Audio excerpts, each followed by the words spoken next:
What is జప? భగవన్నామమును పునరుక్తి చేయుట అని మీకు ఒక డెఫినేషన్ తెలుసు, ఒక నిర్వచనం తెలుసు. నేను ఇవాళ చెప్తున్న నిర్వచనం రాసుకోండి. దేనిని నీవు దేవుడు వినాలని చేస్తావో అది జపం. జపమునకు శ్రోత భార్య కాదు, భర్త కాదు, ఇంటికి వచ్చిన బంధువులు కాదు. అసలు బంధువులు వచ్చారు కాబట్టి ఎక్కడో పాత జపమాల వెతికి తీసి రామ్ రామ్ రామ్ వాళ్ళ కొరకు చెప్తే అది జపం అవ్వదు. ఏ రోజు గుర్తుపెట్టుకోండి,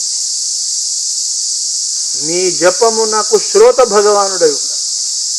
భగవానుడు శ్రోత కాకుండా బ్రహ్మాండమంతా శ్రోత అయినా సరే అది జపముగా. సో మీకు జపమనగా భగవన్ నామావృత్తి అని చెప్పినవన్నీ పై technical definitions. Deep down the definition is this: japa is that in which Bhagavan is the listener of your chanting, not anybody. ఈ జపం అనే లాంగ్వేజ్ వచ్చింది అనుకోండి, తర్వాత నువ్వేం మాట్లాడినా దేవుడు వింటాడు.